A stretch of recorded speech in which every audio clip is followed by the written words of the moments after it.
Welcome to Revenge of the Drive-In, the podcast where Jim and Patrick discuss a drive-in double feature randomly selected from a list of over 1,600 movies. Now, what is a drive-in film? Well, we're defining it as something that might be just below the mainstream, something from a genre that doesn't get the respect it deserves.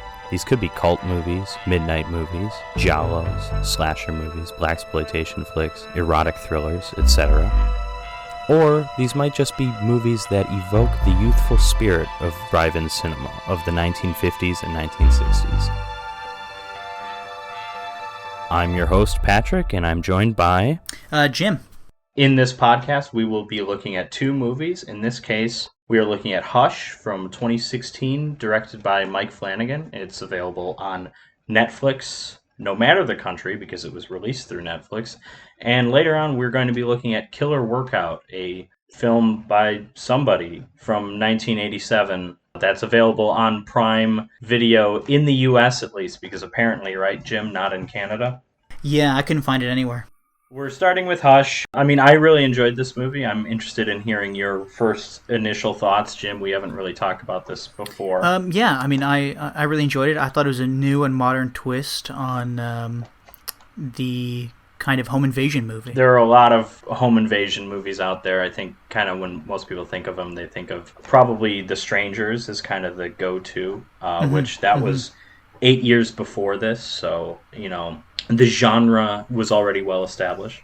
And I guess even to be honest, I mean, really, if you think about it, the last sort of big home invasion movie, I'm not saying that this is necessarily a big movie, but the last big horror thriller with a home invasion was, not Get Out. Who was the other one after that? Oh, Us, yeah. That's it, yeah.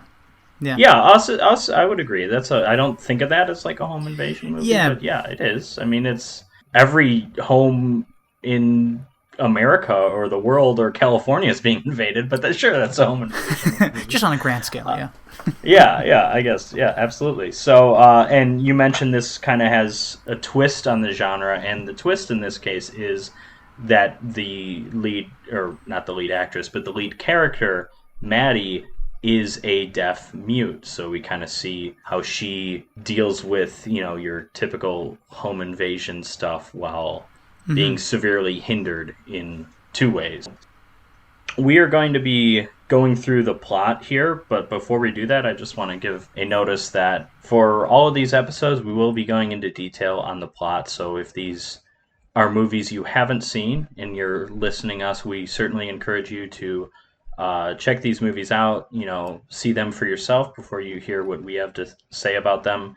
Like I said, this one's on Netflix, so it's really easy to get. I mean, if you don't have a Netflix account, it's 2020. Chances are you have access to somebody else's by now, right? And I suppose before we get too much or get at all into the plot of Hush, I do want to say that this is a movie directed by Mike Flanagan, who is, I mean, he's a good filmmaker, but he's as relevant now as ever because The Haunting of Bly Manor is now on Netflix, aka the second season of The Hauntings / The Haunting of Hill House, which was a season of television back in 2018, which is really good.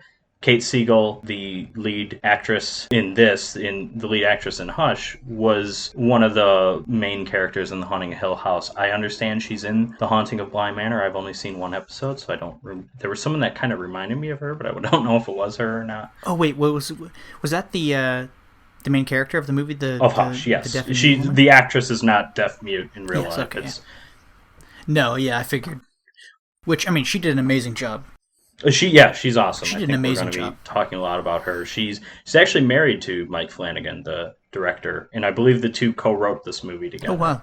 So this movie starts, we see kind of glimpses of the woods, the wilderness, and so we understand right away that our main character, Maddie, lives out in the middle of nowhere, and we understand that that's how she wants it. She wants to kind of live this life of isolation because she's a writer and she's working on her second book. Her first book was titled Midnight Mass. We see kind of the little dust jacket of that, and we got a chance to read kind of the author's bio, and we learn that she suffered permanent speech and hearing loss in an accident when I think she was like 12. 13. 13, Yeah. okay. But before we learn any of this, we start in her home as she's cooking. She's preparing dinner, she's cutting up all these vegetables and stuff. And there's a real focus on the sound of the cooking, whether it's water boiling or the vegetables being cut. And obviously, once we learn that she's deaf-mute, we understand why this is. And this movie does a really good job of telling the movie from her perspective, from her point of view, but not literally in the sense that we hear things. Most of the time, there are a few moments where the movie goes silent so that we understand,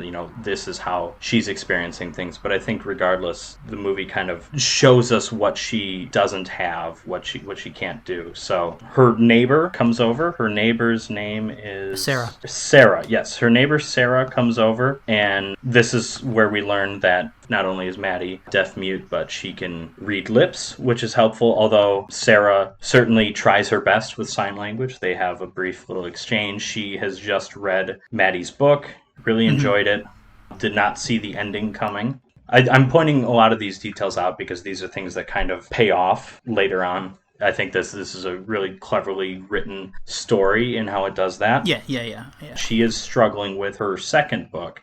She says she has, I think, 7 different endings, and she's trying to figure out how best to make it all work. But before we get into all of that, we see and hear her smoke detector go off because she's left her dinner unattended. This is while her friend is over. And the smoke detector, really loud, but also really, really bright. It's flashing lights, and that's obviously because she's deaf. So if something is wrong, she needs to be able to see it because she can't hear it. Again, I'm mentioning this because it comes back later. Yeah. She also gets a text from somebody named Craig, who we assume is her ex. Not to give anything away, this doesn't really go anywhere. It's kind of referred to in a few lines later, but it's not really all that important. You know what I mean? To be honest, I was actually a little surprised about that, to be honest. I thought that was going to come in somehow, but yeah. I think it's important that she doesn't have a boyfriend, because when she's threatened by the guy later on, that's the point where he knows she's alone. He knows she doesn't have anybody. But there didn't really need to be an ex to kind of establish that. So anyways, we can get to this when we complain about the movie later on. But I'm not going to have too many complaints, just a heads up. So the second novel she's working on is called Sweetwater. She has a bunch of different endings. Like I said, 7. She's working on it. We learn most of this information. We see her typing, and she's clearly struggling. She's clearly dealing with writer's block. As Maddie is cleaning up after her dinner, it's at night now, it's dark. Her friend comes banging on the window trying to get her attention, but of course she doesn't hear her. And she's covered in blood. She's clearly injured. She's, screaming and for her life. And we see an arrow hit her. And the person with the crossbow comes up, moves her away from the big glass window / door, big glass window pane, whatever. And notices, obviously, the person inside, but notices that, in particular, that she didn't notice any of this. So he's already, in his mind, he's going like, okay, this person's deaf, or... But before we get too far, I just want to point out that might be one of only maybe 2, maybe a handful of 3 jump scares in the movie when the friend hits the glass sliding door, which was also really refreshing about this movie. That was certainly a startling moment. I can't remember. I took notice of what was a jump scare and what wasn't, because there are a lot of people that complain about jump scares just in general. They're cheap or they're, whatever. I don't mind them too much. There are plenty of really, really well executed ones. I always think of, when I think of jump scares done well, I think of James Wan, the director, who started with Saw, but he did the Conjuring movies. Those, that man knows how to construct a jump scare. As long as they're done well, really. But this one was done perfectly. I guess the reason people complain about them is they think it's cheap, it's loud, it's not really, it's just a sudden thing, and then usually it's kind of over. It might startle you, but then that feeling is gone 2 seconds later. There is a way to do jump scares where they stick with you. Maybe that's what's going on here. Like I said, I didn't really take too much note of what was a jump scare, what wasn't. But now that you mentioned that her hitting against the window, yes, I do remember that. That kind of startles you. Yeah. Well, and also, if I may say one more thing, it's that the scene with Sarah and Maddie talking had only just ended, maybe 10 seconds before, because then it cuts to Maddie doing the dishes, scraping burnt food out of a pan into the garbage, and then bang, she hits the window, just covered in blood, screaming. screaming. So the killer, and of course he is wearing a mask. It's kind of a nondescript mask. I feel like most home invasion movies have just kind of like fairly forgettable masks. And that's, it's because it's kind of something we didn't talk about at the outset of this, but at least that I've seen, every, home invasion horror movie is they all kind of have the same themes. It's always focusing on like random acts of violence, random unmotivated acts. And these movies are horrific because they could happen. Whereas, obviously supernatural horror movies, all these other kinds of horror movies, there's, some kind of fantastical or just otherworldly element to it. That's not the case here. So we've got, relatively bland, creepy mask. Not creepy, not ineffective, but it's not my favorite look. Anyways, the killer's he's out there. Maddie doesn't know he's there yet. He's kind of watching her, trying to figure out, and you're thinking he's probably thinking of ways he can get in and kill her, which he does get in as Maddie is FaceTiming with her sister, which is where we learn a bit more about, she's struggling to find an ending to her new novel. Her sister is trying to get her to move back into the city. And then we get another, they talk about Craig a bit, which we still don't really know what Craig is about. He's just that guy. Now, did you I'm writing a different movie in my head, but what if the killer was Craig? So originally, that's who I thought it was, because not to jump too far ahead in the story, I guess, like he eventually takes off his mask, and I thought, oh my god, it's going to be this guy, but then, because you see his face earlier. That would be so bad. It's a black man. So dumb. Who is Craig? What? Craig was black. Oh, right, yes, in the photograph. I'm sorry, I thought you were talking about the killer. No, because the killer takes off his mask and he's white. Dude, exactly. Is white as hell. He's a little too white, That's right, yeah. I thought for sure it was going to be Craig, and then I was like, oh, wait, no, that's wrong. That would be so... we've already complained more than we probably should about Craig, because it is small detail. It is a bit out of place, but how much dumber would that have been if Craig was like the key to the entire thing? Craig is the key. Yeah, I don't want to focus a whole lot more on Craig because I'm starting to think of like, oh, what if Craig was the one who he had been messaging her because he was worried about her, and then he ends up coming in and saving the day. Like, that's a good way to ruin a pretty good... I agree. Overall. All right, we don't need more Craig. We get a tiny bit of him. We arguably get too much.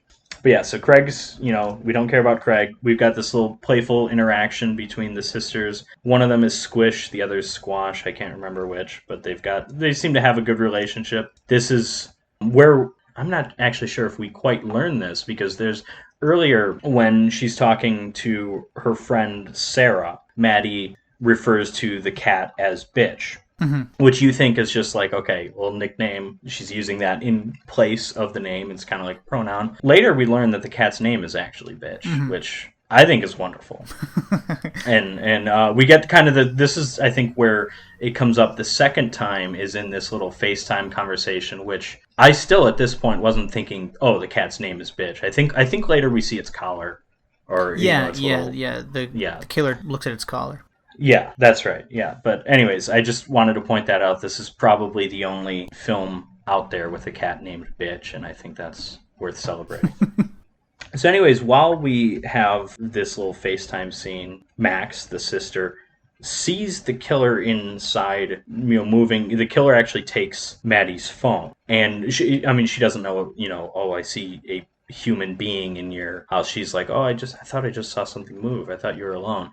And then that's when Maddie's like, oh, it's probably just Bitch. I haven't seen her in a while. But no, of course, in actuality, the killer takes her phone, and after the FaceTime conversation's up, he sends her photos of her, which I'm not an iPhone user. I don't own a Mac. Can you just send like text pictures to a computer? That's probably a thing I wasn't thinking about that at the time, because I guess in my head I was thinking that he was taking pictures and sending them through Messenger. But then if he couldn't get into the phone, then But technically in this crazy newfangled world of technology, I guess if you have your phone and your laptop paired or something, maybe you could. But I'm not sure it's possible. Yeah. I'm not an Apple aficionado, but I feel like this is something that's if you own like all Apple products, like those are probably all tied together in one way or another. Please write us and tell us. Also, I would just like to point out so many horror movies, in olden days are like, oh, this sucks. This can't work with technology now. This is one that, at least in this case, kind of uses technology to be creepy. Yeah, absolutely. You couldn't have this moment in an 80s movie. You would have to, take a Polaroid and then, slip the Polaroid under the door. It doesn't have the same effect. Yeah. Absolutely not. So anyways, so Maddie starts to realize, okay, something's going on, and she eventually meets the killer outside. I mean, she's not outside, she's inside, but she sees him at the thing, and he, this is, of course, the killer cuts the line to the power, which he cuts the Wi-Fi, he slashes her car's tires. And then Maddie obviously finds him outside the window. First of all, the window door, they're kind of interchangeable with this house because this has just a lot of glass in it. But she writes a message on lipstick on the door that says, like, I didn't see your face, I'm not going to tell anyone, and my boyfriend is coming home later. And the killer knows that's a lie because he had overheard her conversation where they discuss how she is alone. And he probably even... Well, actually, I don't think he does know it's a lie, because later on in the movie, he asks the boyfriend of Sarah if she is seeing anybody, if anybody is going to come out here, maybe. And the boyfriend goes, "Oh, no, she's alone. She broke up with her boyfriend, like X amount of months ago." Okay, no, I know what you mean. I thought that was like him being extra. I thought that was like him being extra careful, but you're probably right. Oh, okay. Anyways. But Maddie's insistent, like, okay, I haven't seen your face. I can't turn you into the police or anything. And then he takes off his mask. And then he's like, okay, you've seen my face now. Now I have to kill you. And that's probably my favorite part of the movie. Mm-hmm. It's just really creepy. And I mean, at first when I saw it, I thought, why would he do that? But then I thought, that's just such like a power move to do. Yeah, no, I mean, and I thought I would be shitting myself if somebody hit that, and I was like, I guess I'm done now, I'll just lay down for you. Yeah, this dude, obviously, he's playing his own version of a game here, right? Because he could have broken in and killed her before she even knew he was there, right? We've established this, and that he noticed her when she was cleaning up the dishes and everything. So obviously he's trying to make this into some kind of game for him, and that's like, horror movies can kind of fall apart in that way, because I think it's just like there's a little bit of like, the logic part in your brain is just like, what's he doing, but it's like, it's kind of part of the genre. You kind of just have to go along with it. I have my own issues with that, which, we can come to later, but I kind of felt the same way, and then thinking that, oh no, like they might ruin the whole story here with this, I'm going to play with you, I'm going to make you want to die before I come in and kill you, kind of thing. Yeah, but I mean, that's, again, not only is it kind of just part of the genre, something you have to sort of put up with, and I mean, it's sometimes done really well, and I don't think it's done poorly here, and I think it's actually done pretty well here, because that moment where we realize that everything's a game to him, or that all of this is a game to him, is when he takes off that mask. And like I said, that's a really creepy moment. He just looks kind of like some guy. He doesn't, he's not like particularly like, it's not like he's got like a disfigured face or something. He's just some guy with like a buzz cut, and he's... Yeah, and a neck tattoo. Yeah, that's right. He's got tattoos. He's just some random guy. And he's played by the actor John Gallagher Jr., who was in 10 Cloverfield Lane. He's the one that isn't Mary Elizabeth Winstead that's being held in John Goodman's basement. I think that's the only other thing I've seen him in. I remember watching 10 Cloverfield Lane in the theater, and for some reason I thought he was John Krasinski the entire movie. I'm like, he doesn't even look like him. I don't know why I thought that was John Krasinski. But anyways, so John Krasinski's trying to kill her. And so she's kind of, at this point, she's trying to figure out what can she do. She knows, not going to be easy to get away with in the car. She knows she can't really run. So she kind of looks at what she can do. And she does realize she doesn't have a phone, and she doesn't have power or Wi-Fi, but you can still, of course, make an emergency call without a signal, 911. That's still possible. I don't know how it works exactly. It kind of just makes me, it's kind of conspiracy theory that phone networks are just unnecessary if you can still make a 911 call without them. I don't know. We don't need to get carried away with that chemtrails type stuff. But at any rate, she realizes that her friend, Sarah, puts her phone in her back pocket. So she's like, okay, if I can find her body, I can get a phone. And she finds the body outside the window and kind of has like a clever little way of distracting John Krasinski in order to get to it, is that she uses her car alarm. So he goes over there. Obviously, she's checking that out. And then she's trying to get the phone from the pocket, but he gets there before she can, or she is able to get back inside, and she slams the window shut on his hand, or his hands, probably. When she slams the window, she ends up getting the hammer claw to the dude's arm. Yeah, and this is like, I mean, it hurts to watch, but like, I mean, this is a moment where I was like kind of worried, because it's like, oh no, does she already have the upper hand? We learn later on that this isn't the case, because she ends up going through hell later on. But it's like, I was a little worried when I saw this, and it's like, oh, this guy's easy. I kind of had that worry. It's like, this movie's gonna be over soon. I had a bit of an issue with that scene. Not a huge one, but I mean, again, I'll hold my thoughts on that till later. But for the most part, I enjoyed that scene, and I did have the same kind of reservations that you did. At some point, she is able to get outside the house, and she hides under her porch. This is one of those front porches where there's a lot of room underneath, and she's hiding there. And I understand why she does it, but this is arguably the worst thing she could have done, because her killer's out. Either he's walking around the porch, or he's on the porch. She can't hear him. Exactly. So he could be 100% aware of what she's doing, which he is, ultimately. At least that's what I believe when he figures out she's in there. I think he kind of knew all along. Yeah, but now, I mean, at the beginning of the movie, she had explained to Sarah that she could hear, or that she could feel vibrations. So, which is why she's out there under the porch. Oh, yeah, she absolutely knows he's on the porch when he's on the porch above her, but at the same time, it's like, you don't know exactly what he's doing if you can't see him. Yeah, and you don't know how loud you're being. Right, yeah, that's also... which is terrifying. I mean, if there's like leaves under there and you're making noise, absolutely. She's under the porch, and she tries to make it for the car, but he comes around the corner because he knows that she is under the porch. So she runs back inside and closes the door just in time. She's fine. He's all right. Well, she goes up to the roof at one point, and she's throwing something. She has like some kind of, I don't know. It's not a flare, but it's like some kind of distress signal, like an emergency light. She throws it out into the woods. It was almost like a flashlight with a it reminded me of her smoke detector, because her smoke detector had that kind of flashing light look. So she throws that out, which I think she throws that, with intention to get help, but at the same time, it also distracts him away. And it's like, okay, maybe she has a chance to do something.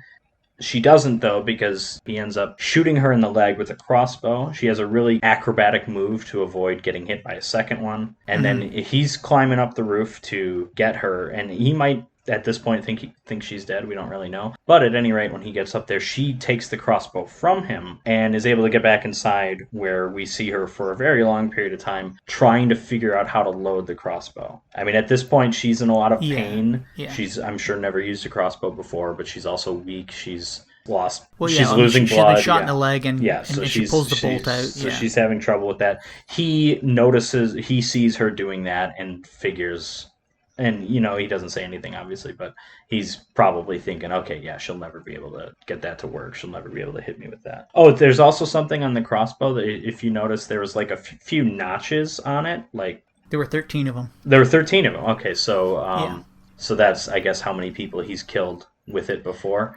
We don't know how fresh they are. We don't know if that includes her friend yet. No, exactly. And so to be honest, maybe he's killed 14. Yeah, and I mean, it was kind of a neat little inclusion, I guess, in the movie, but it was something that was unnecessary because it just made you think, like, oh, how many times has he done this? Is he responsible for other murders? But we haven't heard about any other murders. We haven't heard about any other difficulties living in the woods. It seems like he just came out of nowhere, which he did. Well, here's why I like that. I like that in the presentation, and it's all about when it's introduced in the movie.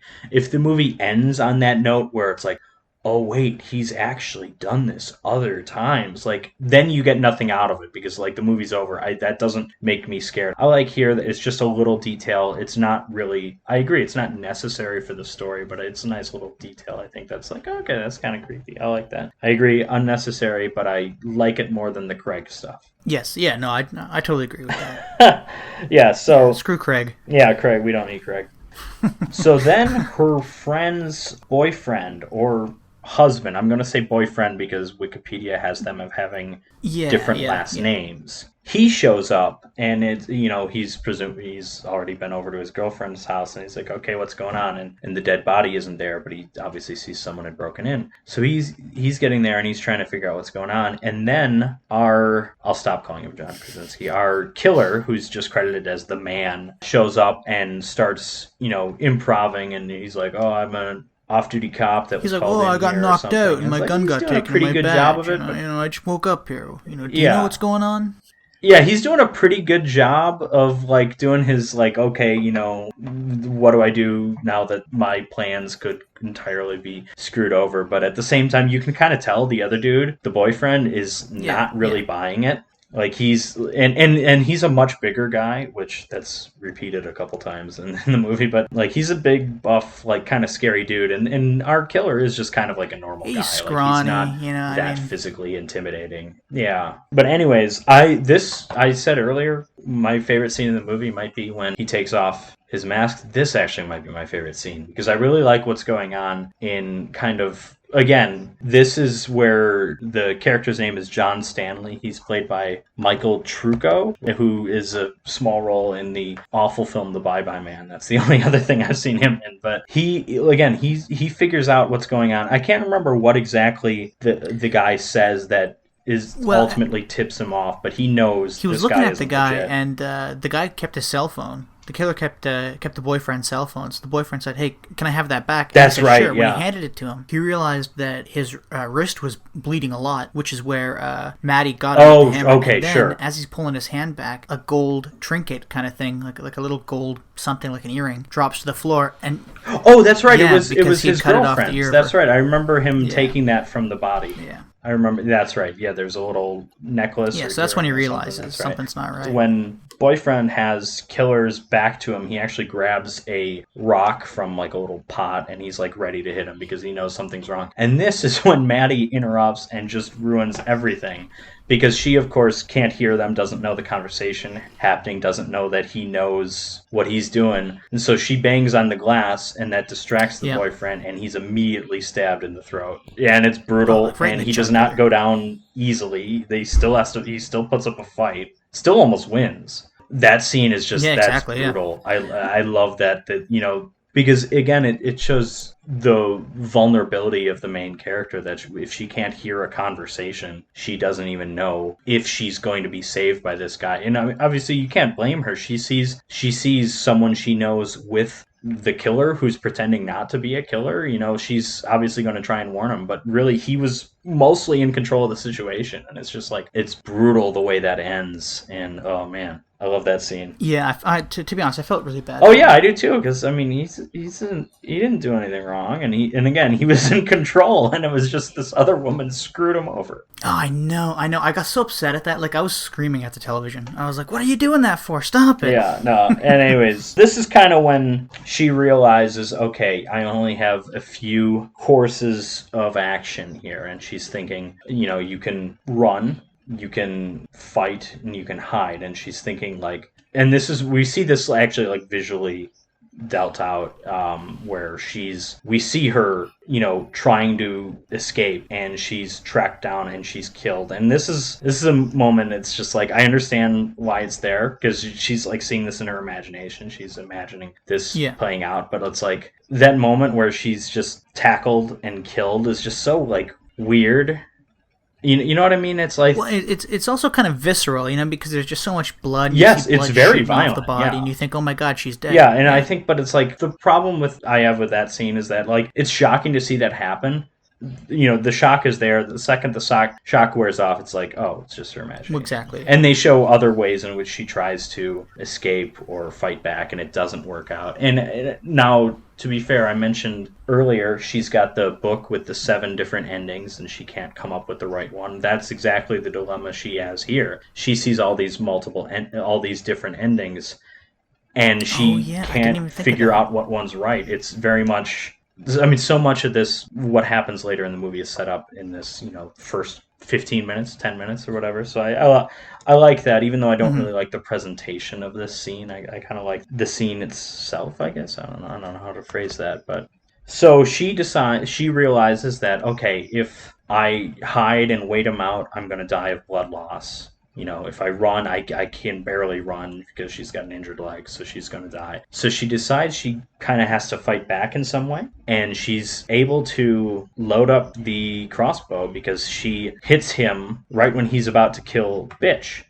I think that's probably where we see the collar, where we realize that the cat's name is actually Bitch. So she shoots him, and it's an accurate shot. It's not kill shot, obviously. And so he starts coming at her as she tries to reload. I mean, she can't in time, so she tries to run back in, and he slams the sliding door on her arms or her wrists, and then just on her wrist, smashes her hands and fingers, just steps on them over and over.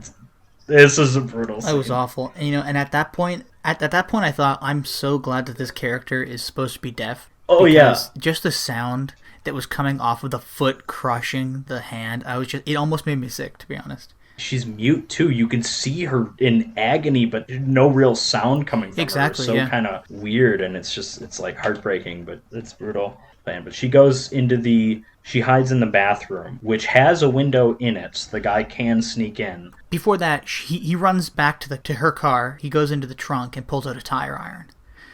That's right. Because he says, "I'm coming for you." That's Can you right. Read my lips. I'm coming for you. And then she says, like, "Bring it on," or something like that.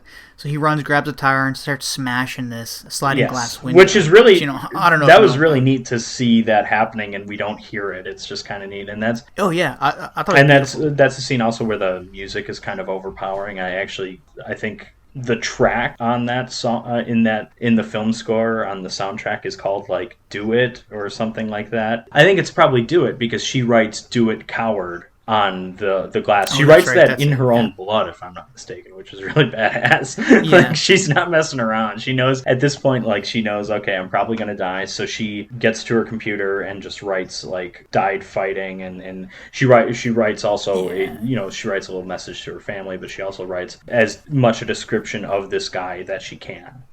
Which is just, she probably says height, short hair, brown hair, I guess, neck tattoos. Looks like John Krasinski, except he really doesn't. I don't know why I thought he looked like John Krasinski. I think so, too. No. Anyways, so now she's hiding in the bathroom, which has a window. It's like kind of a small window, but it's a window that he can fit in. But she's waiting by the door with a kitchen knife. He comes in through the window, and this is, again, going back to, like, where it's all a game to him. This is where there's, like, somewhat of a problem with that, but I still really like the scene where he kind of, like, leans in and is like, wow, you really can't hear anything. And he's like, he could easily kill her in a second. Yeah. She feels the breath on the back of her neck, and so she kind of, almost like a Matrix kind of move, she flips her knife back and stabs him. Right in the knee. And it's like, so again, not a kill shot, but so she gets out of the bathroom. He continues to come at her, and she fights him, of course, with the smoke detector. Which I had been waiting for that payoff the whole entire movie, and I was so glad that that's how it happened. It's glorious. You knew it was coming back, but it's great. It's so loud. And I just like the kind of the look that it gives everything, because it's got that strobing kind of thing going on. Yeah. I guess I'll just let you finish the story, and I'll tell you my favorite, well, actually probably my favorite scene in the whole movie, or my favorite shot anyways. All right. Just a second. What does she actually use to kill him? Is it like a wine opener? Is it a corkscrew? A corkscrew. Okay, yeah. And so they fight.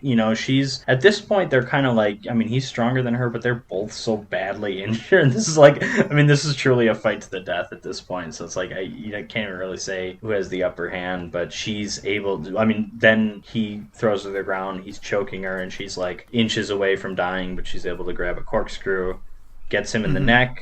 It's pretty brutal, again. And then while the strobing is going on, it makes it glorious, though, It looks cool, yeah. And then, with that kind of resolve, she goes outside, finds Bitch, and waits as emergency vehicles approach. It's actually, this came out first, but I've seen a few movies since this to have almost the exact same, like, last shot. Ready or Not is kind of the same thing, although no cat. Substitute a cigarette for the cat. Well, then, scene. not It's as the good a same movie, kind of I thing guess. where- Yeah. Yeah, they're close. They're both good movies. But anyways, so that's Hush.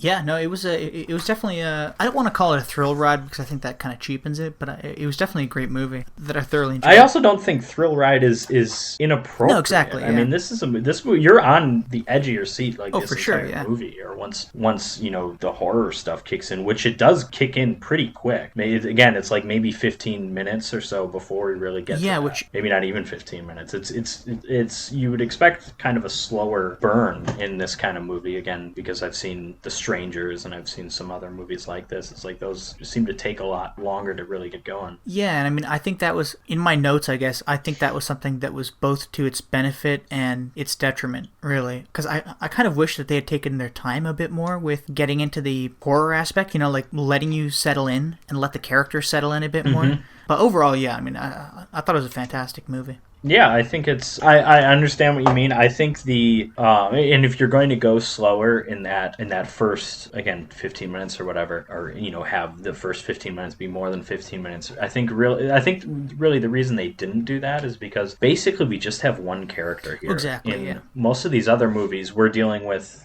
The strangers is like fiancés, like lovers, so we've got two characters to potentially develop in that movie, which I haven't seen that movie in a long time. I don't think they do develop them in any way. And then like The Purge, which the original Purge is very much a home invasion movie. That we have a family of 4 that we need to get to know. In this movie, we really just have the one character. I mean, she has that scene with her friend, but that's really all just so we can learn more about her. Exactly, yeah. And so, and same with the little scene with her sister on FaceTime. I really think Craig. Ugh. Well, Craig, I mean, if Craig is our biggest complaint about this movie, because we've gone back to that several times, if Craig is our biggest complaint about the movie, given how small and non-essential he is to this movie, I think this movie's pretty good. My likes, or I guess my list of likes is relatively brief, but I think it really nailed all of these things. So if you don't mind, I'm just going to give you a quick rundown of some things I liked. So as I had mentioned at the beginning, it is this new twist on the home invasion story. Can I stop you there for a second? You know what other movie came out the same year as this? The same summer, I think. I don't know exactly what time of year this was released, but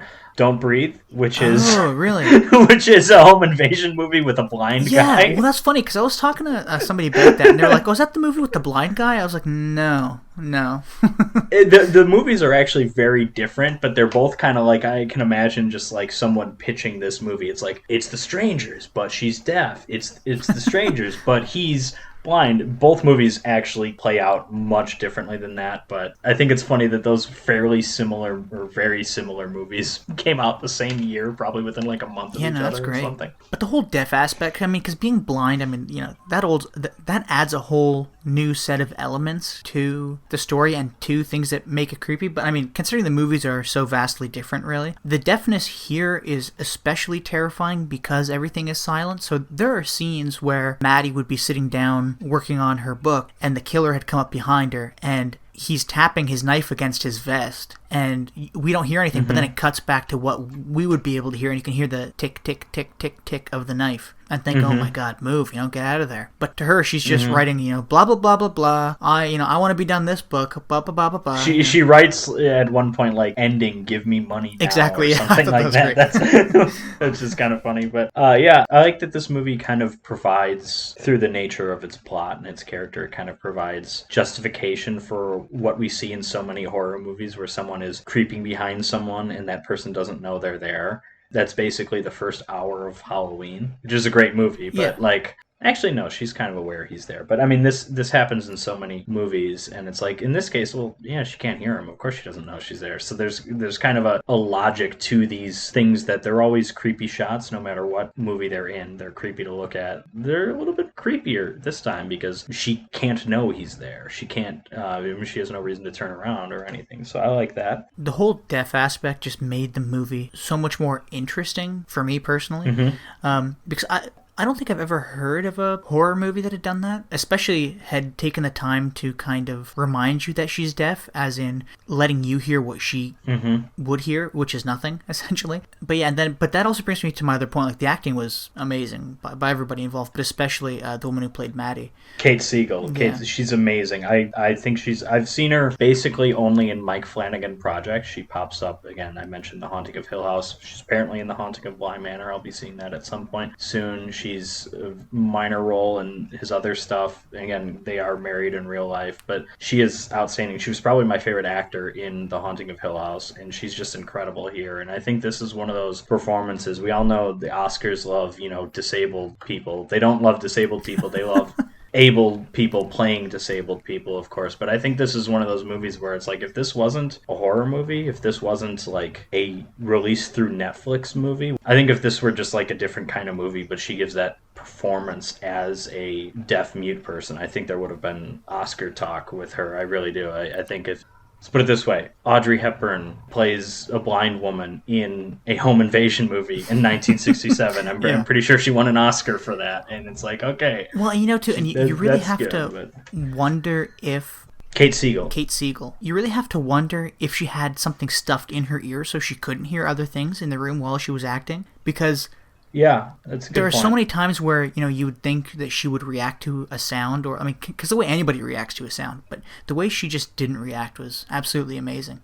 Yeah, that's a good point. I mean, there is like just if you turn your head because you hear something, I'm sure a really good actor can overcome that. But I mean, there is a certain level of just instinct. It's not, an emotion. It's not acting to, react to certain things a certain way. It's so I would probably agree. It's probably something in her ears, or they rehearsed comprehensively so that she had done this so many times that, yeah, that's a good point. Yeah, I mean, it was a fantastic movie. I guess the only issues I had with it were there's a factor that I call the why factor. Like, why are you doing this? Okay, yeah, and that's what I was kind of talking about earlier, the whole it's a game for him kind of thing. Yeah, well, and like even that too, because I don't mind that there's no motivation, but my first example of the why factor is that it was set up within the first 5 or 10 minutes that she can feel vibrations, which is why her phone vibrates, why her smoke alarm, when it buzzes too, and it sends a vibration through the walls that she can feel. So why didn't she feel her friend pounding on the glass door when she was doing dishes? I mean, this is going to sound stupid, but I don't know if you've been around a lot of sliding glass doors. I mean, they're heavy things, and if you bang on it, it certainly sends vibrations out through the floor, and you can feel it. I mean, I felt it standing right next to it. And I just kind of thought, why? How come you couldn't feel that? Or, that's something relatively minor. And I guess all the other things that I have to say about it are pretty minor. Why did she pull the crossbow bolt out of her leg? I understand that it's something that's in you. You want to get it out. Or for a character, I should say, who plays things smart, she just kind of wrenched this bolt out of her leg, and then she just started bleeding profusely. And when she went to the bathroom to clean it, all she did was pour rubbing alcohol over it and then put her pants back on. And I'm going to combat this one a bit, just because a couple things. One is that we can look at that and say, okay, that's not the appropriate reaction to being shot with a crossbow, which, I mean, if it is, I don't know. I don't know anything about that. I don't know the appropriate reaction. I've never been shot with anything. But at any rate, she's not a survivalist. She's this writer that just happens to live in the wilderness, so maybe she doesn't know anything about that. She's doing what she thinks is right. And so a couple things, and this, I want to point you to another movie that I'm sure at some point we'll do on here, but it kind of covers two of the things you're talking about. Have you ever seen the movie You're Next? Yes, I have, yeah. You have? Okay, well that is a movie like this, except this main character ends up being a survivalist that they don't know that the other characters don't realize that about, so that's kind of like a little twist on this. So that character probably would not be doing what Maddie does here. But the other thing too is, like you said, you liked the unmotivated nature of the killer, and it's like I like that too to a certain extent, but it bothers me that that's like what all of these movies are, and I find You're Next so refreshing because it is motivated, and it's a completely different movie because of that. Which, going back to Craig, if the killer was Craig, she dumped him and they left on bad terms, and I'd be like, oh, okay, we're done with Craig. Okay, sorry, okay, no more Craig.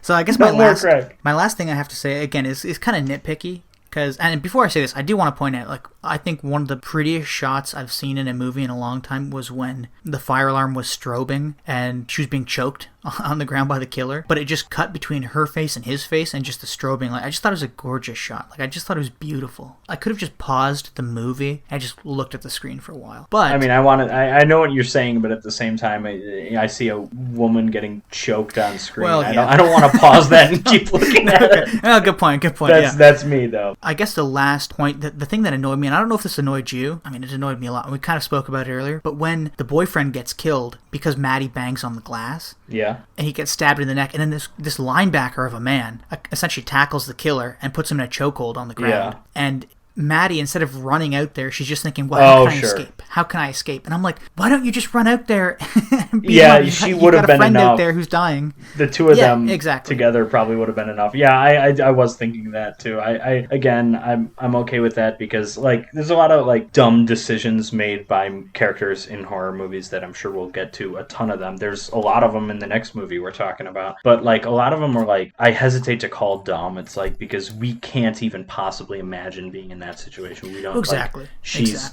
terrified out of her mind, so I'm okay with that. So the next movie we watched is Killer Workout from 1987, directed by David A. Pryor, but it's also known as Aerobicide. I don't know how you feel about that name, Patrick, but I really enjoy it. I like them both. I think they're both excellent names. They both tell you exactly what the movie is. You know, this is a horror movie set at a gym. Like, that's kind of all you need to know. Aerobicide is actually probably more accurate because it deals more with aerobics than it does, like, weightlifting. But they're both great titles. I think you can't miss. Aerobics. Yeah.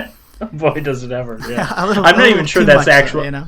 I don't even think that's actual aerobics, but. No, I would just call it humping the air. I don't know. The ground in one scene. It looks like it's a class on it. Well, I guess. Well, before we get into it, I guess we'll just point out for anybody who doesn't know. I guess aerobics. It was kind of a fad in the mid to late '80s or even early '80s. You would go to like an aerobics gym. I feel like it's been kind of shoved out the door, replaced by like yoga and stuff like that. That's like the more current thing. Yeah. Aerobics was the yoga of the mid to late '80s. The Jane Fonda workout place videos. where where mums would go to. Yeah, so Killer Workout or Aerobicide, 1987, David A. Pryor, who is a king of schlock if you look at some of his other films, his repertoire. But this, I don't know how schlocky it is. I think it's a bad movie. Before we really get into it, I think it's a bad movie, but anybody listening will have to watch it for themselves if they haven't seen it. I think, this movie has its moments. It's got its highlights, but, I mean, it is a bad movie. I mean, there's no denying that. It sucks. Yeah. I mean, I told you recently off mic that I've seen it 3 times now, and I mean, I hadn't seen it at all about 2 days ago. So over the last 2.5 days, I've watched it 3 times, which I think it's hilarious because it's kind of a bad movie, but I'm really enjoying it. So. It opens with a woman coming home, listening to her messages on the machine. You don't see her face. And on her machine, her answering machine, there's a message saying, like, "Hey, Valerie, you got the modeling job in Paris for Cosmopolitan, I thought it was Vogue. You're going to go to Paris. Good job, kid." Oh, maybe it was a big magazine. I was watching with somebody else, and they made the Cosmo joke. So she gets all excited. In the voicemail said something about, like, be sure, you're looking tan for this shoot or something. But yeah, so she goes out the house and she goes to a tanning salon and she hops in the tanning bed. She strips down, we get a nice gratuitous shot of boobs. So she hops in the tanning bed and it malfunctions and it just starts sparking and catching fire and she's stuck inside and she's thrashing around and as she's screaming, it cuts. It cuts straight to about 5-ish minutes of this aerobics studio of 80s women with very 80s hair and 80s outfits. Can I stop you here? Doing aerobics. Yeah. Okay, there's like 2 things I want to talk about after that opening scene and before we're hit with this onslaught of aerobics close-ups. But it's like 2 big things. Or one is the first scene, I guess, it's just a malfunction, right? There's no, it's not a killer. Yeah, no, it's just a malfunction. Yeah, it's kind of a weird setup for a movie that's about a killer. And then the other thing is there's no clear passage of time from this to exactly where the rest of the movie takes place. We don't really know know if it's a month later, a day later, 7 years later. Well, and I just think that's worth pointing out. And about the first out. 10 minutes, I'm going to, I guess, jump ahead because, honestly, I just said 5 minutes of dancing and aerobics, and that's what it is. It's women humping the air and in very 80s outfits. And you're missing something important. Well, there's a creepy man. The soundtrack. Oh, the soundtrack. Okay, yeah. I mean, it's a great... Like, the soundtrack is great. Made for this movie? Is the most... I don't know. Well, at least one of the songs has to be because the chorus is Aerobicide. So, I mean, the song, I guess, is called Aerobicide. Like, that has to be... That has to have been made for the movie, unless, someone out there just released a song called Aerobicide, just coincidentally. Maybe that's why they switched titles, so they wouldn't get sued. But, I mean, this is an incredible soundtrack. It's so, like, 80s pop, but like amazing. Enjoyable. Like I legitimately liked it. I wish these songs were like out there and like on Spotify and YouTube. And I mean, I found some of them, but it's just like the scenes in this movie where it's playing the songs. The quality is terrible, but I love the soundtrack. To be honest, it makes you want to get up and work out. This is the soundtrack's my favorite part of this movie, and that may or may not be a good thing. But if there has to be a favorite part, then yeah, I guess it's the soundtrack. But yeah, so while these people are working out, there's this creepy guy in a black tank top who we find out his name is Jimmy. That's Jimmy. And, Jimmy. Yeah, I know. He hits on everyone. I know, exactly. He hits on everyone. He's crazy. Especially with what we learn later on in the movie, it doesn't make sense. Well, exactly. Yeah. It doesn't. I know. It really doesn't. Movie, and I think that's where this movie is going to differ the most. I mean, it already differs in every aspect from Hush. But yeah, it differs the most in that the story is so kind of fluid. It doesn't really... Parts of it make sense, other parts of it don't. Things are happening all at the same time, and you're just kind of like, I don't really know what's going on exactly, but we are working towards an ending. The story is as fluid as the boob sweat we get frequent close-ups of during the aerobics montages. Oh my god. Oh. Well, yeah. Well, anyway, so the movie sets up that there's this creepy guy who's ogling the girls as they work out, and there's a woman leading the dance class who kind of like looks at him, and she gives like a kind of like huh, and she rolls her eyes like, oh, there he is, Jimmy's perving again. Can I just say something about this character? This woman who we find out her name is yeah. Yeah, well, like you were about to say, I'm sorry. This is Rhonda. She has an incredible bitch face.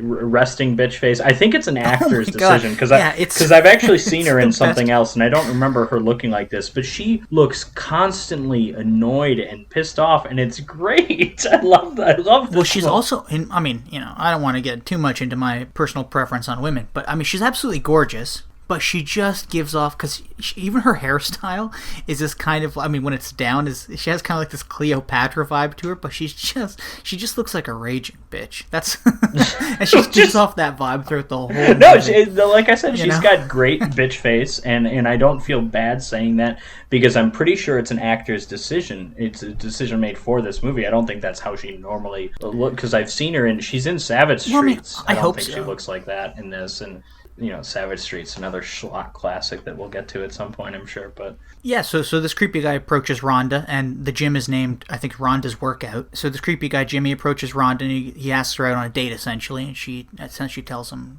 no. And then as Rhonda walks away, the camera kind of like tightens up a bit on Jimmy, and it's like this horror movie music swells. It's like, I don't even know what it is, but it's kind of like dun dun dun, and then it cuts. So you're kind of left thinking, we have to watch out for this Jimmy guy. Maybe he's a crazy guy. And then, because as you brought up early with this movie, there's no actual passage of time between when this woman gets stuck in this tanning bed and then the opening shot of Rhonda's workout gym. Yeah, it could be 10 years. Well, yeah, and for all we know, this Jimmy guy could be the guy that got this woman trapped in the tanning bed. Right after that scene, the camera cuts to the women's change room, where people are in the process of kind of going after their workout. People are walking around with towels on and towels around their necks, and this one woman is just hopping in the shower. There's some other stuff that happens in between, but it's kind of too important. Well, you're missing that at some point Jamie comes into work. Oh, that's right. I forgot about that part. Jamie was the one that was supposed to be leading the aerobics, but she shows up late, so Rhonda's very upset with her, and that's kind of all we really know. Well, we're also supposed to think of Jamie as a bit of a slut, because she gets out of her car, she drops her purse, and a bunch of things come out, and like a handful of condoms come out too. Yeah. But I think that was some out-of-touch filmmakers like, oh, how do we make her look like a slut? It's like, let's give her high heels. I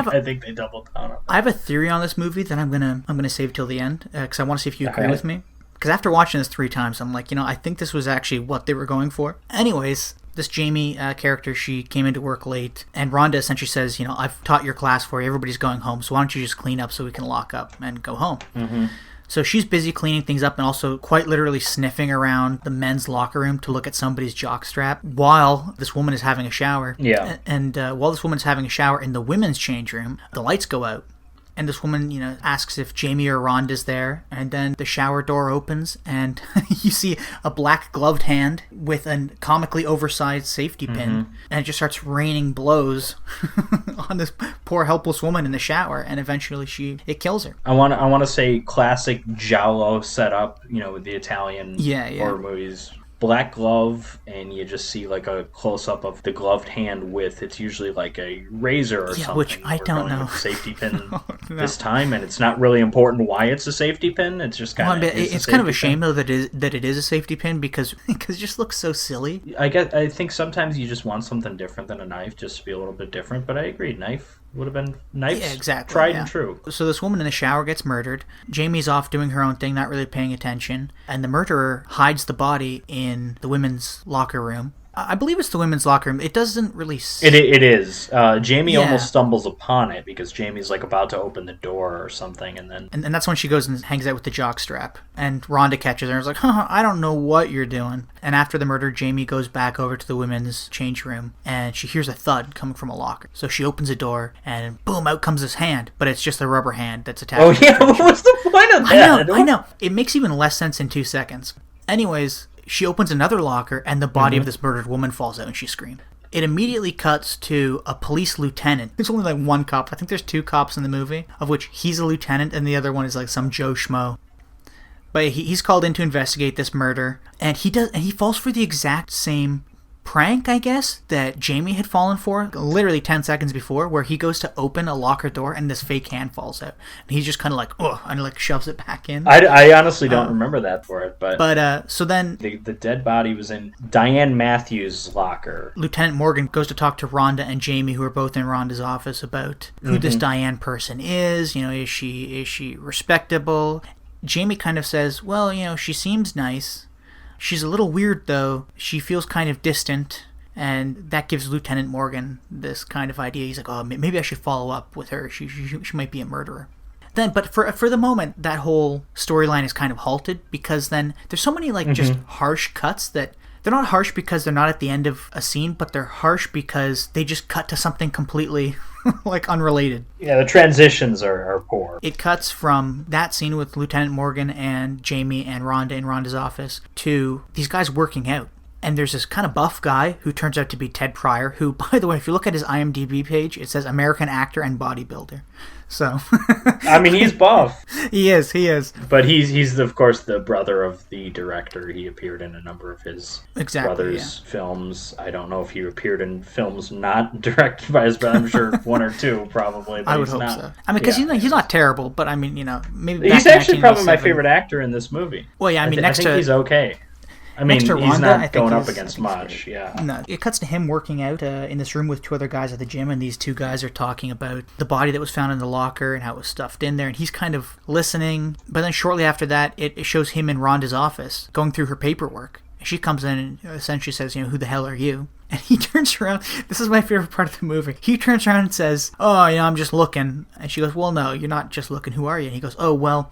My name is Chuck Dawson. I'm a private investigator hired by the senior party. And he hands her a piece of paper that's blank. He doesn't Did you notice that? say he's a private investigator. We learn that later. He's been hired. We know he's been hired, but he just says he's going to work there. I would think that that's kind of implied, because as soon as I heard that he's like, I've been hired by the I don't think so. I think he's just supposed partner. to be just some guy, he's going to run into aerobics hut. Especially because, first of all, I would like to point out, this senior partner stuff goes nowhere. Right? Did I miss Absolutely. something? Yeah. They refer to it a bunch of times, like you're thinking, maybe the senior partner is the killer or something. Like, it is nothing. It has nothing to do with anything. But this unseen senior partner, like, again, talking about the transitions in this movie, we don't know. I mean, the cop's on the case, but we already had that cut where we see Chuck weightlifting. We don't know how long this is after the cops discovered the body, so I don't think we have enough information to say this guy was hired because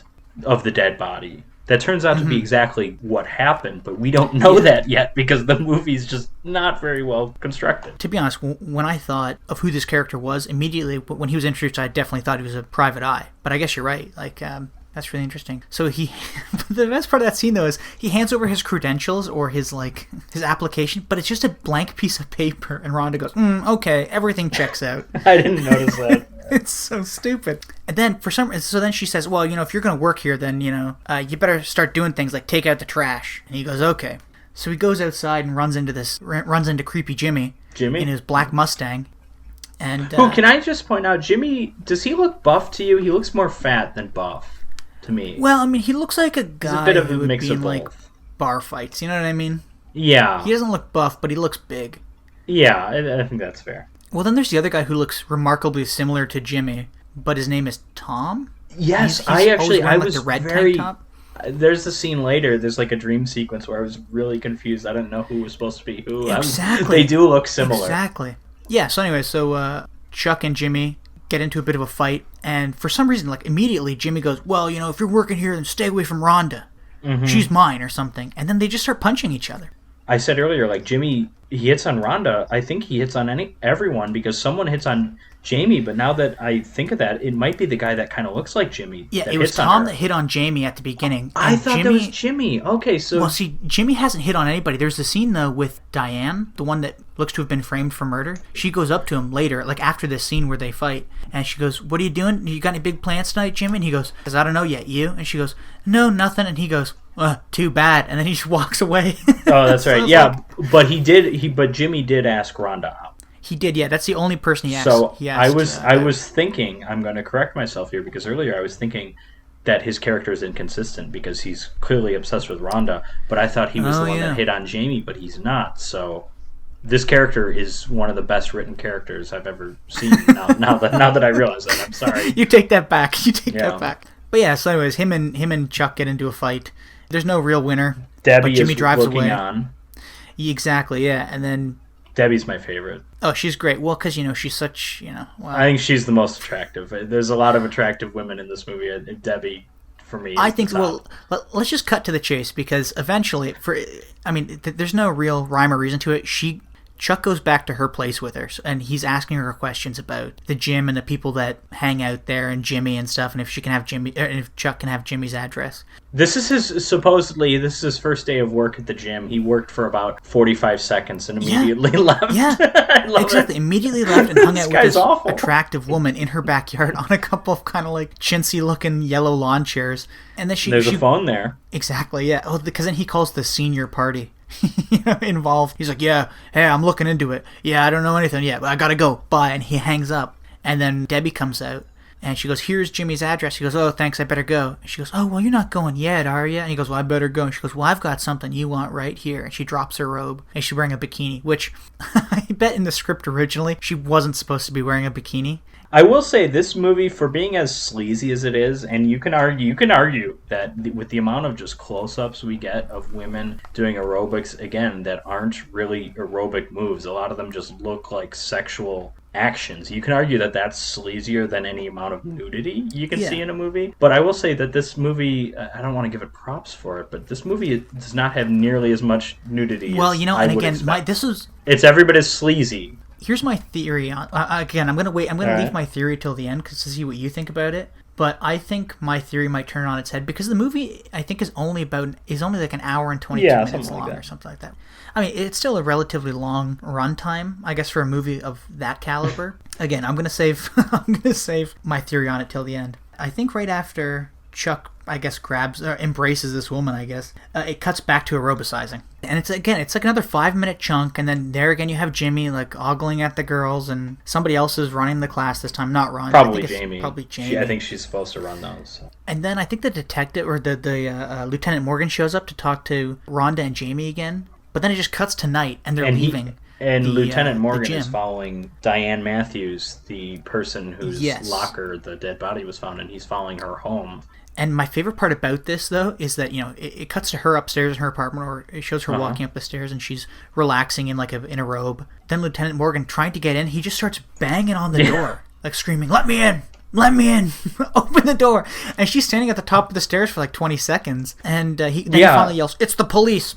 But by that point, somebody's already broken into the apartment. I'm not even sure he announces that he's the police until she's been stabbed, to be honest. Like, it's such a, like, this isn't how you operate as a police officer. It's like, what are you doing? Well, I mean, also the car he drives, that's not a police car. That's like... Oh, yeah, but, like, detectives... If I know something about detective television shows, you know, they don't necessarily drive police cars. They just drive, you know, I mean, Columbo drove this, you know, piece of shit 40-year-old car around, so who knows. But I guess they don't call him. Exactly. They only refer to him as lieutenant, right? Which I don't know how the police system works, but... Well, Columbo technically is Lieutenant Columbo, so we're keeping consistent. We're paying tributes to the classics here.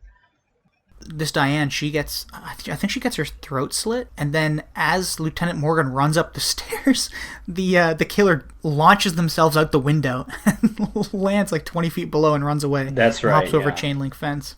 I think he gets back to his car and he gets like a call from the precinct. Yeah, and they're like, "Oh, I don't think it's Diane. The knitting needle of hers wasn't the murder weapon because they'd found a knitting. That's needle right. There was a knitting body. needle in the locker, but that isn't what was used to kill the person because we knew it was a safety pin. Obviously, yes, that's right. So he's like, "Yeah, no shit." And then again, it cuts. I like how he's just constantly angry. We mentioned earlier Rhonda and her kind of constant bitchiness. He's the male equivalent of that. It's great. Later on in the movie, there's a great line where she's holding a letter opener and she stabs an apple with it, and he goes, "Can I see that?" She goes, "Sure." And he goes, "It's pretty sharp." And she goes, "Yeah, not like you, Lieutenant." Oh yeah. My God. Yeah. But yeah, so then the next day, because I think it just... Don't say the next day. We don't really know with this movie.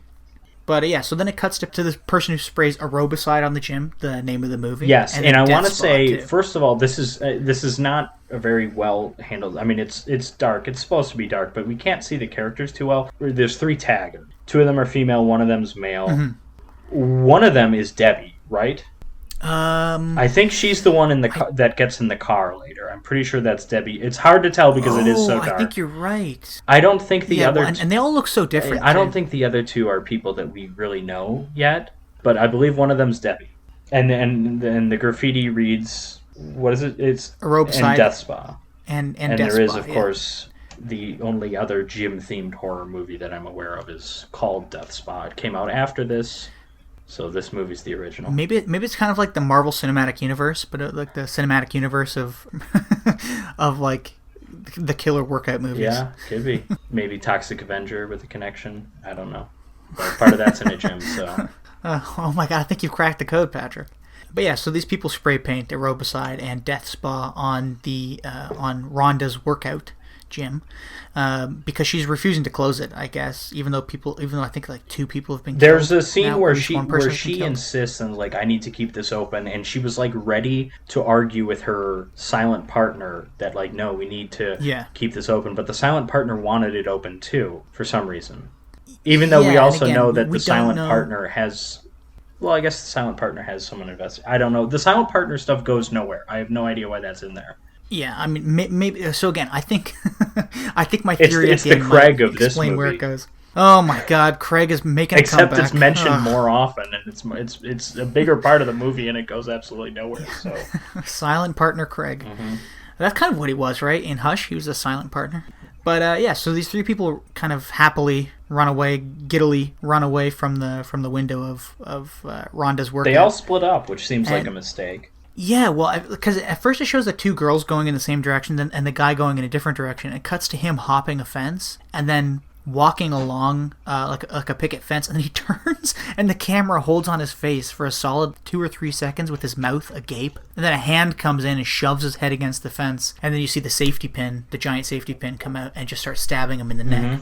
And then it cuts to one of the 2 women hiding in an alleyway or like backing up into a dark alleyway for whatever reason. Like, there's nobody around. There's no reason for them to hide, I guess. It shows her backing into a dark alleyway. Then this gloved hand comes out with a knife and slits her throat. And then the 3rd woman, who might be Debbie, I guess, pretty right? sure this is Debbie. My favorite. Yeah. But the scene, it's so dark, it's hard to tell. Well, she runs into her car with... canvas convertible tops, right? And the murderer hops on top and just starts stabbing their knife through the roof of this car. And she's like dodging the knife for a solid like 15 seconds in each direction. And then finally the knife goes through the top of her head and she dies. Her head slumps This over. scene goes on for way too long. You know, if you're going to stab someone through a convertible top, you got to do it quick. Because if you don't do it quick, then you're wondering why the person wasn't able to just duck down and get it. Because it's just a knife. It's not like a sword or a machete, something that's really long. Yeah, or start the car and drive away. Or maybe she didn't have the keys. I can't remember. But yeah, the scene goes on for way too long. It's awful. It sucks. Yeah. But after that murder, it just then again cuts dramatically from this dark death, essentially, to more aerobicizing. Like another 5-minute montage. Mm-hmm. And we also see the bodies. Like as that's going on, it cuts and it shows the bodies, like the various bodies around the place, being essentially packaged up and taken away. Yeah, so there are two guys who had been laughing, or joking anyways, earlier in the movie about the woman that was murdered in the shower. And one of them is working out with some weights, and this bolt is loosened on the rope or whatever that he's using to lift these weights, and his handle comes and cracks him in the head and disorients him. When he opens his eyes, he sees this black-gloved hand come at him with a set of dumbbells and hits him right in the head. And his friend comes in and sees him dead on the floor with a hole in his forehead. And as that guy looks up, he gets the giant safety pin right in the head, and he dies. And then as that's going on, this guy who has nothing to do with any of the murders at all, and who's not Jimmy, but who looks like him, Tom. Yeah, Tom comes in, and he finds the bodies, and the private investigator fella, Chuck Dawson, he comes flying in and just starts like beating the hell out of him. Mm-hmm. Because at what better moment, you don't have any of the information, so you might as well, when in doubt, just punch things. I guess I love that. Yeah. This guy's just wrong place, wrong time. It's wonderful. Doesn't it just cut immediately to Tommy waking up or being kind of delirious? Yeah, this is weird because Tommy, I guess, was knocked out. And then I think we get a little scene of Lieutenant Morgan talking to and he's Chuck also talking to Tom, though. He's like, hey, because I'm glad we finally got you, or something like that. Then he, but Tommy has this, I guess it's a dream. He's having a dream where he's having sex with Jamie, and then she's killed. And again, this was the moment where I'm not sure if it was supposed to be Tommy, like Tommy seeing himself, or if it was supposed to be Jimmy. Yeah, they do kind of look alike. Like Jimmy's bigger, but it looks a lot like Tommy. It's a dream, so it doesn't really matter. Yeah, because then when he does wake up, doesn't he get his throat slit or something like that?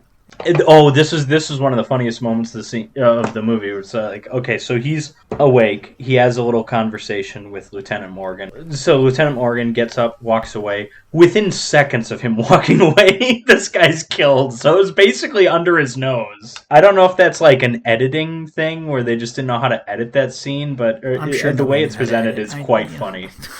I don't put too much stock into what this movie's supposed to be showing or what it is. That being said, though, I do really like it. Mm-hmm. Yeah. So then, I guess a callback to earlier in the movie when Chuck was asking for Jimmy's address from Debbie. He finally goes to Jimmy's house to investigate, and he sees a bunch of pictures he's taken of Rhonda. And a bunch of guns laying all over the place. I was confused by this scene because I did know obviously.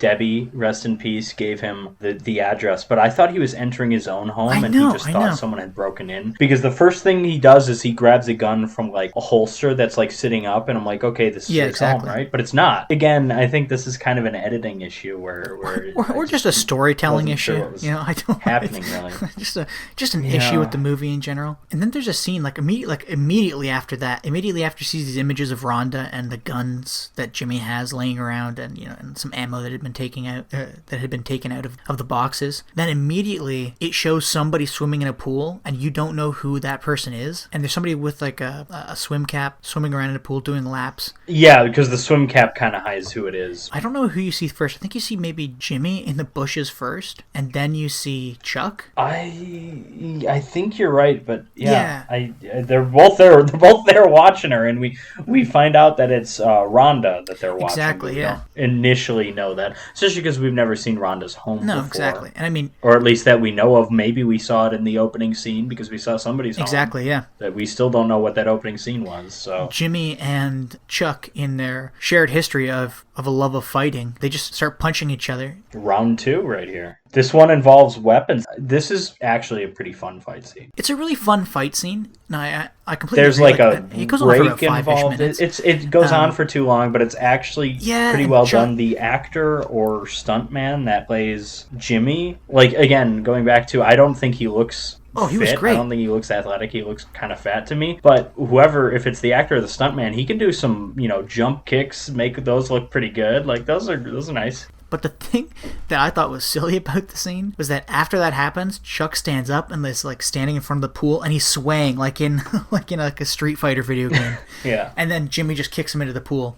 And then he wakes up, and then Chuck wakes up in Rhonda's house, presumably Rhonda's house, with Lieutenant Detective Morgan. And he's like, "Now come on, your real name isn't Chuck, I know, it's Charlie. Come on, Charlie, where are you from?" He goes, "Well, I came down here from San Francisco." And I guess you're right, this is probably when private investigator stuff comes out. Even from the scene he had with Debbie when he asks about Jimmy and his address and stuff, we can kind of assume at that point that he's a private investigator, but here's where we get confirmation, because Lieutenant Morgan had heard of him. He, knew he was involved in some case at some point in the past, so he, kind of knew who this guy was, I guess. The whole kind of, I guess, exposition scene that you get from that is Chuck tells Rhonda and Lieutenant Morgan about all the pictures he found at Jimmy's house of Rhonda. Yeah, so Jimmy is suspect numero uno at this point, whereas before it had been, there wasn't really a one before. It was kind of Jimmy still. Him and Chuck, because the lieutenant didn't know who Chuck was. Yeah, but the lieutenant's also an idiot. I'm speaking from the viewer's perspective. Before this, Jimmy was kind of already the prime suspect, and he certainly is now. I mean, we know it's not Jamie because she's going around the locker room when the body's being moved. Going back to early on in the movie, we have no real reason to suspect Rhonda. And again, it's basically the only suspects really are Jimmy and silent partner, whoever the hell that is. Exactly. Again, there's all these really harsh cuts between scenes that just don't really make sense. But again, it cuts straight to the gym. I mean, I'm just going to kind of breeze over this part, but more people get killed. I mean, Jamie gets killed, and this woman who was leaving the gym because she's afraid of all the deaths that have been going on, she finds Jamie's body swinging from... Yeah, she wanted to say goodbye to Jamie because she liked Jamie or whatever, and then she finds her, and it's like, oh no.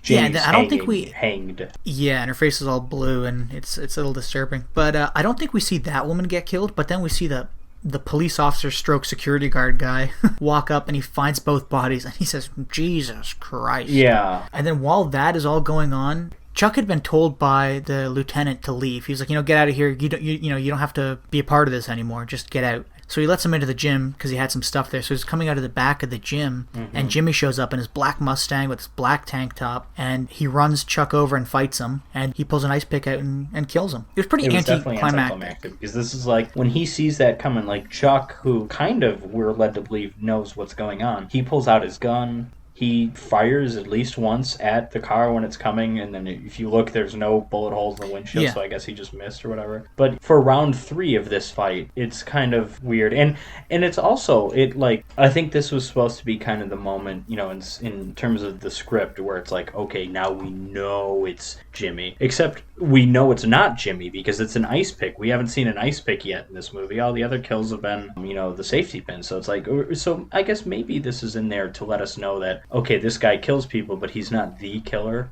I don't know. There's obviously there's a twist somewhere here. I'm not sure exactly where the twist is because... Yeah, I mean, it's definitely supposed to be written as a twist. Its execution is just off. But I mean, I think I'm going to briefly touch on the last chunk of the movie, which is about, I don't know, probably it feels like an hour long, but it's really maybe 15 minutes long, 20 minutes long. Lieutenant Morgan goes over to Rhonda's house to confront her because he says to her, he's like, I know it's you's been murdering people. And she goes, you have no proof. By the way, when he walks up to her house and knocks on the door, it cuts to a woman, a bald woman with burn scars, putting on a wig, and then she turns and this it's Rhonda's is where we face. learn that there's been a lot of off-screen detective work, which is never a good sign in your mystery movie. No. No. But yeah, so he comes up to her and says, I know your name isn't actually Rhonda, I know it's Valerie Johnson, and you were a beautiful model, and there was an accident with a tanning bed, and you've been disfigured. And she says, what? Yeah, good proof. You want to see these? And she like rips her top open. It's just boobs with like 10 pounds it's Freddy of Krueger what looks like clay and painted skin color on her. Yeah, that's exactly what it is. Yeah. She essentially says, you have no proof that I've killed anybody, but he puts her in handcuffs anyways and takes her to his car, where there's... He identifies her motive, which at this point we don't know what the motive is, but he says it's like, oh, your body's been badly disfigured, and seeing all these beautiful bodies must have made you so angry. And it kind of sounds like ridiculous. It's like, well, why would she open a gym if that was the case? Like, that doesn't make any sense. Well, exactly. But it is ultimately, that is the motivation. Revenge. We learn at the end, because this is the one thing the lieutenant has been able to figure out, and he's correct on. But then even like the stranger thing is, after he puts her in the car, he gets a call over the radio that says Chuck's been killed and Jimmy's on the run, and Rhonda puts her wrists forward because they've already been handcuffed. Presumably he takes the handcuffs off her and chases down Jimmy, which there's like a 10-minute chase through like a construction site that looks kind of more like a Home Depot like backlot where he chases Jimmy through there, and then I don't remember how Jimmy gets away. I remember this, because this is, again, we're talking about anticlimactic moments. This is when Lieutenant Morgan like corners him, and he's got him, and he's basically like, "Why'd you kill Chuck? Why are you doing all this? Why are you helping Ronnie?" Because he knows Jimmy's not he killed Chuck, but he's not the killer, and he's like, "You're setting yourself up to take the fall for." I keep wanting to say Martha, but it's Rhonda. You're setting yourself up to take the fall for Rhonda, and then he just kind of like takes his eyes off him, and Jimmy just like kicks the gun away or something and runs, and that's just how it ends. It's just... so stupid. Well, because then it cuts to Jimmy in Rhonda's workout, and Rhonda's getting out of the shower without her wig on. Yeah. And then she realizes somebody's in there. She throws her wig on, and she turns around. She reaches into her locker, and there's a huge revolver, like a Dirty Harry, like 357 Magnum or something. And she just like plugs Jimmy 2 or 3 times, and she says something like, "Why'd you kill Chuck?" And he says, "I killed Dawson to protect you." And then she just pops him in the head. Then the next scene after that is Lieutenant Morgan has Rhonda in the car, and there's like a terrible like dub over or something. And they pull up in the countryside, and they walk out between some trees, and there's a shovel. Rhonda's wearing like this lovely dress or something. The detective's telling her this story about how this farm or this land used to be his family's land. Essentially, what he's saying is, "I'm going to kill you, but I want you to dig the grave first, because I know you're the I know you're the real murderer." Yeah, he goes vigilante here for no real reason. Yeah, no reason. Well, I guess the reason is he can't actually prove that, but he's barely looked into that. No, exactly. He probably can prove it. Then it's even more ridiculous because he's launching into this speech about something that essentially has nothing to do with anything. It's just more backstory that we get at the very end of the movie. This whole scene is awful, and again, there's basically 3 climaxes, if you will, in this movie, and they're all horrifically anticlimactic. There's round 3 between Jimmy and Chuck, which is probably the best of these 3, but it's nothing special. There's the Lieutenant Dawson versus Jimmy showdown, which is just embarrassingly written. They couldn't come up with a better way to get Jimmy out of that. I don't know. I mean, they're right by a thing like wood. Couldn't he just like pull out a piece of wood and hit him in the face or something? Yeah, I don't know, but at any rate.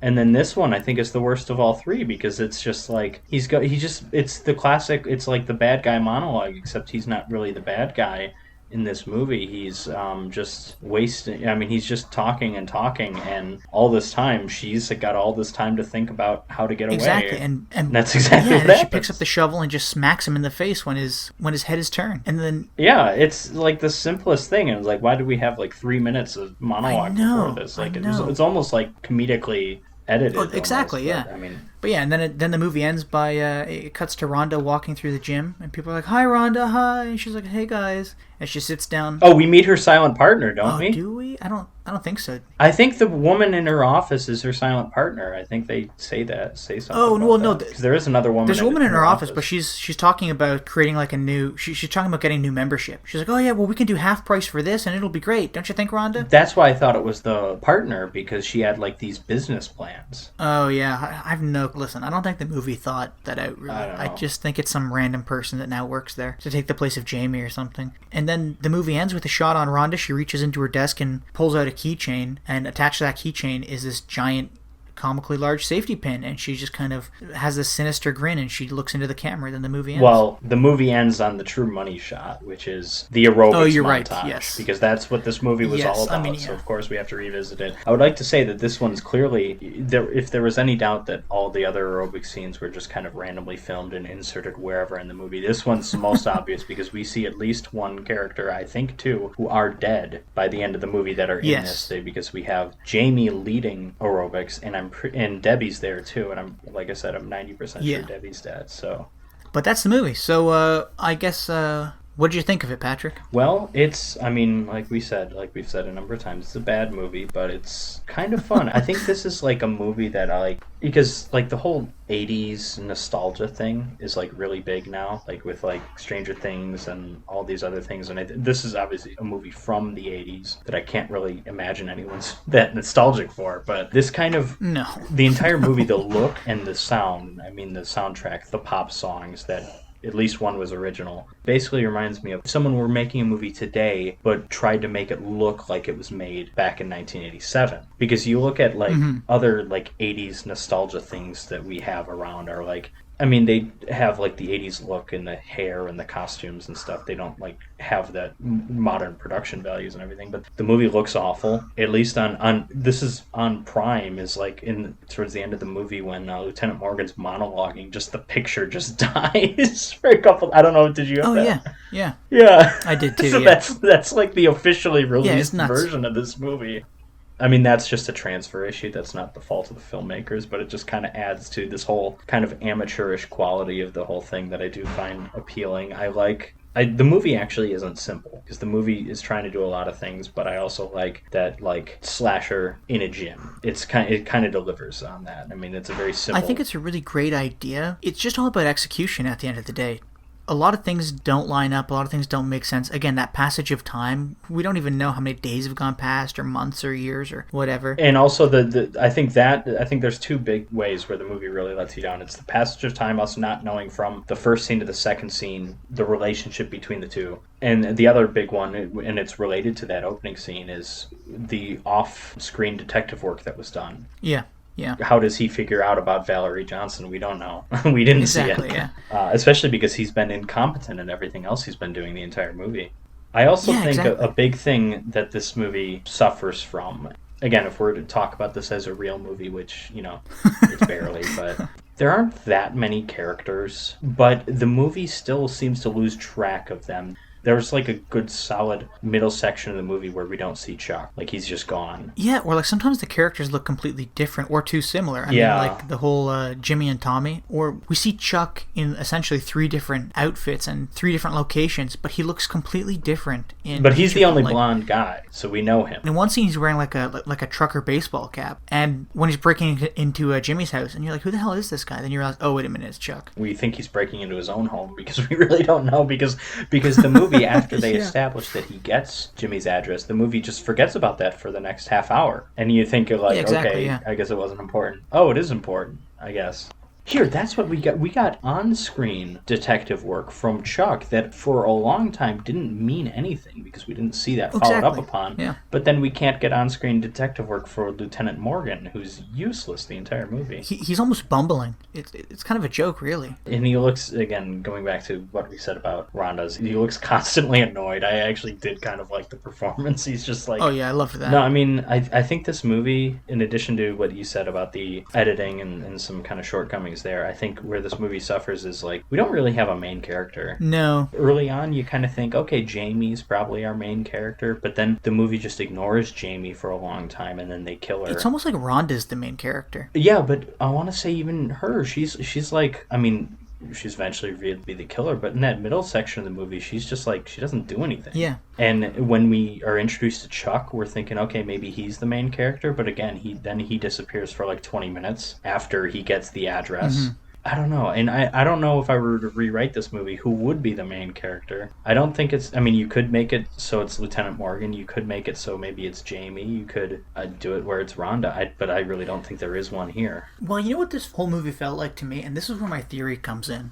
again, I'm not saying this is anything close to right. It almost feels like David A. Pryor, known for making very schlocky movies and some movies with a lot of nudity in him, it almost feels like he was trying his hand at making a porno. No, I don't buy and that. he got no. Well, hold on a second. I know where you're going with this, but I disagree. Well, because he got like halfway through filming, and he's like, "Oh, wait a minute. Actually, this would look really cool as a horror thriller instead." Because like there are so many jump cuts, and all the characters are just so like one dimensional. It's exactly what you'd get out of like a porno or something.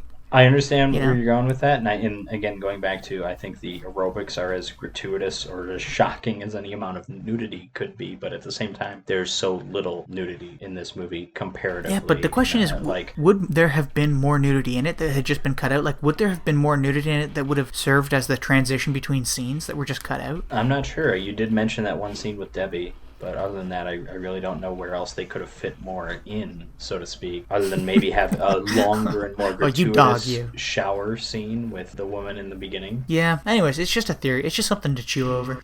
So, we've discussed Hush and Killer Workout. How do you think these two movies together work as a double feature? What do you think? I think they work together in the sense that you could play Hush first. You know, if the screen's going to be turned on around 11 or something, you know, if you're actually thinking about being in an actual drive-in, you could play Hush first. Like Hush, it has to be played first, absolutely.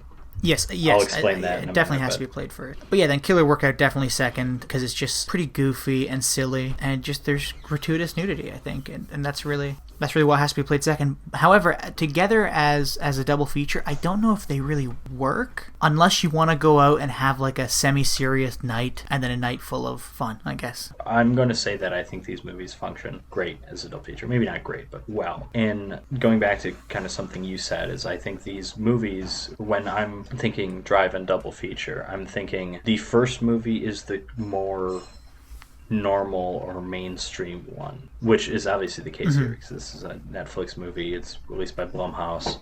In the second movie, you get to be a little weirder. You get to be a little crazy, you know, and that's for really two reasons. But one is that it's late at night, so you're getting tired. So you want some like weird stuff to be on the screen that will keep you awake.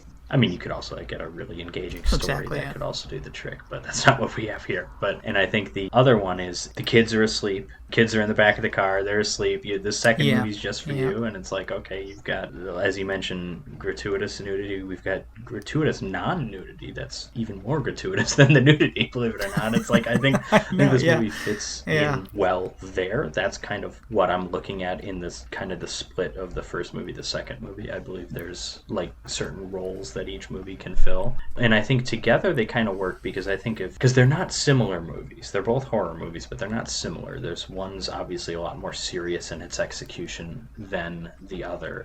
But what I think Killer Workout really does is it gives you some of the things that you're looking for out of a drive-in movie that you don't get in Hush. Hush, even though Kate Siegel, I think, is a very beautiful woman, there's no real sex appeal in that movie. And to be fair, it would be out of place if there was. It's not like I want sex appeal in that movie with that story being told. But that's all of what Killer Workout's about. Hush is actually more violent, more gorier, even though those bits of gore are kind of brief. You would actually kind of expect this to probably be gorier than it is. But I think it's really... and again, going back to what you said, it's like you start with like a serious night and then or a semi-serious night, and it kind of becomes this like goofy thing. I think that's great, especially because the first movie, Hush, takes something out of you. That's such an emotional roller coaster, that journey you take with that main character. I think you want some levity out of your second movie, and I'll take comedy even if it's unintentional comedy, which is kind of what this is. Yeah, no, after hearing what you've said, I've changed my tune on it. I think I'm going to agree with you, to be honest. So you've convinced me.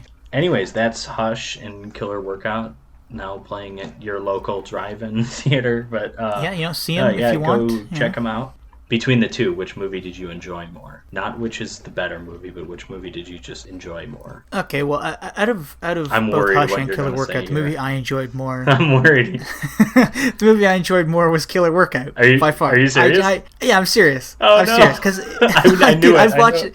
Well, here's the thing, though. Hush was a fantastic movie, but it doesn't have that rewatchability for me. Killer Workout does, in the sense that it's schlocky You and watched silly. it 3 times in like 24 hours. I have watched it yeah. exactly. I've watched it 3 times in about actually like 48 hours. So I love it. I'm in love with it. Oh, how embarrassing! But hey, No, don't tell anybody, please. I mean, I think Killer Workout is good for what it is, but obviously Hush is the better movie. It's certainly the better made movie, and I know you're not arguing that it's not. But to me, I just find it so much more entertaining, so much more engaging because there's not much plot, but just the way the story is told is really effectively. And the performance by Kate Siegel is just incredible. She knocks it out of the park. Great stuff. Yeah. So you're for Hush, I'm for Killer Workout, but either way, I think they'd make a great double feature, and people should go out and see them. Absolutely. Thank you for joining us. Please tune in next time as The Revenge of the Drive-In will return with Frankenstein from 1931 starring Boris Karloff and Audition from 1999, the film by Takashi Miike. And that one is available on Shudder. Be sure to follow us on Twitter for any updates at Drive-In Podcast, no underscores, hyphens, or spaces, and we welcome you to watch along with us. Until next time, this has been Patrick and Jim signing off.